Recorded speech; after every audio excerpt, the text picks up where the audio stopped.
GD Bakshi रक्षा विशेषज्ञ हमारे साथ फोन लाइन पर जुड़ गए हैं। जीडी बख्शी जी, बहुत बहुत स्वागत है आपका एबीपी गंगा पर। सबसे पहले तो मैं आपसे यही पूछना चाहूंगी, जिस तरीके से हालात अभी बिगड़े हुए हैं रूस और यूक्रेन के इस झगड़े में, हिंदुस्तान के लोगों को किस तरीके से वापस लाया जा सकता है? देखिए, मैं अब ये बहुत देर हो चुकी है, बहुत देर हो चुकी है, क्योंकि रूस को रंजिश थी कई दशकों से, मैं कुछ सालों से भी नहीं बोलूंगा, दशकों से।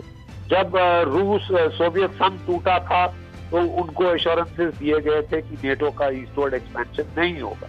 उसके बाद एक के बाद एक करते 14 देश नेटो में शामिल कर दिए गए, और जब वो यूक्रेन और जॉर्जिया पे पहुंचा तो रूस ने कह दिया कि ये मेरी red line, 10 far and no further, ये लक्ष्मण रेखा है, जिससे आगे आप बढ़ोगे तो मैं करूंगा। जॉर्जिया में तो उसने हमला करके वो 2 रूसी भाषी प्रांत छीन लिए 2008 में।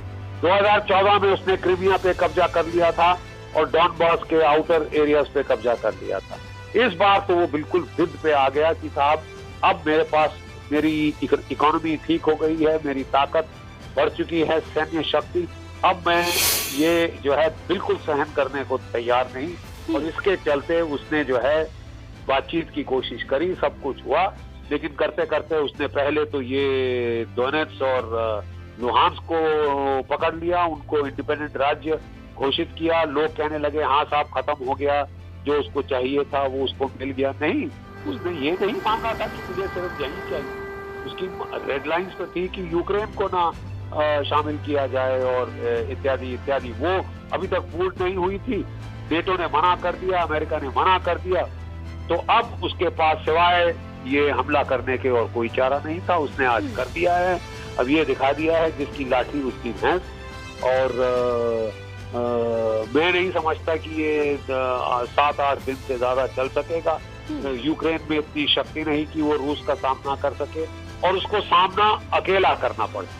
नेटो ने, अमेरिका ने साफ कह दिया है, we will not put troops on the ground. हम जो है, हम साहब ये आपका हम जो है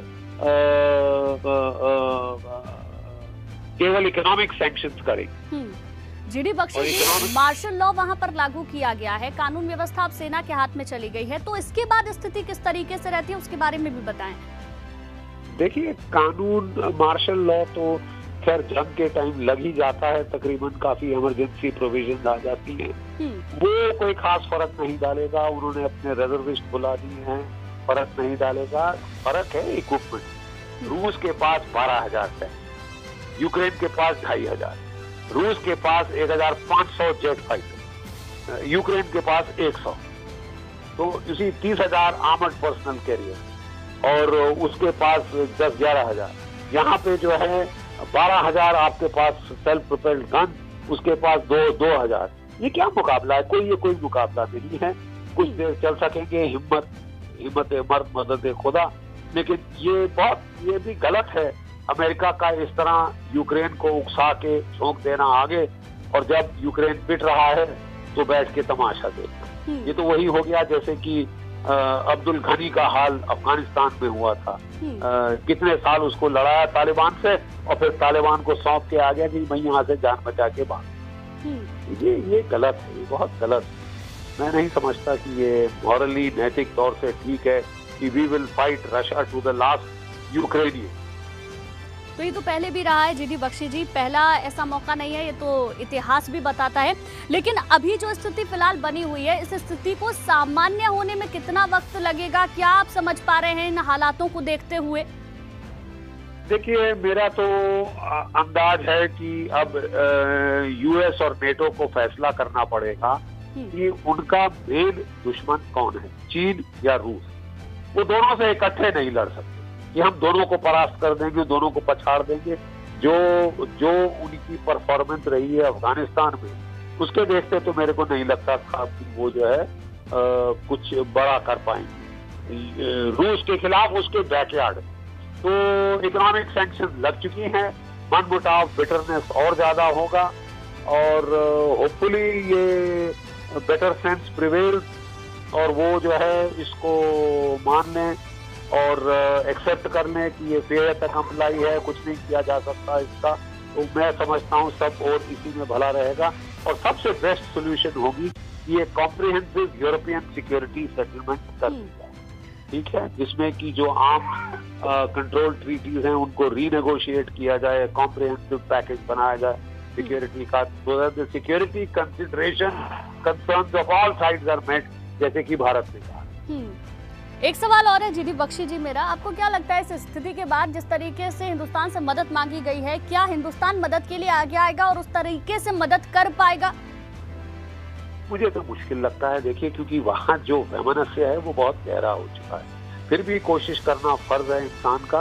भारत कोशिश कर सकता है, हम परामर्श दे सकते हैं कि ये comprehensive European security dialogue Helsinki 2.0 जैसा किया जाए, जिसके तहत वो जो है वो रूस से जता कर लें और चीन के खिलाफ जो है, जो कि बड़ा थ्रेट है, ज्यादा बड़ी थ्रेट है, पीयर ग्रुप कॉम्पिटिटर है, वो जो है उसको ज्यादा तवज्जो दें, बल्कि अपनी शक्ति 2 हिस्सों में बांट दें। ठीक है जीडी बख्शी जी, हिंदुस्तानी भी कई फंसे हुए हैं वहां पर, उनको लाने का क्या पूरी प्रक्रिया रहती है, क्या प्रोसेस रहता है, किस तरीके से लोगों को वापस बुलाया जा सकता है हिंदुस्तान? देखिए, अब तो उनको नहीं बुलाया जा सकता जब तक कि वो लड़ाई का कुछ वहां पे थमती नहीं है। हाँ। क्योंकि सारा एयर ट्रैफिक बंद कर दिया गया है, वो नो फ्लाई जोन्स डिक्लेयर हो गए हैं, तो अब तो किसी का भी निकलना वहां से बहुत मुश्किल है। तभी भारतीय दूतावास ने भी लोगों को कहा है, जहां है वही जम के बैठ जाइए अभी फॉर द नियर फ्यूचर, क्योंकि इस वक्त निकल के बाहर घूमना फिरना खतरे से खाली। ठीक है, शुक्रिया जीडी बख्शी जी आपका तमाम बातचीत करने के लिए।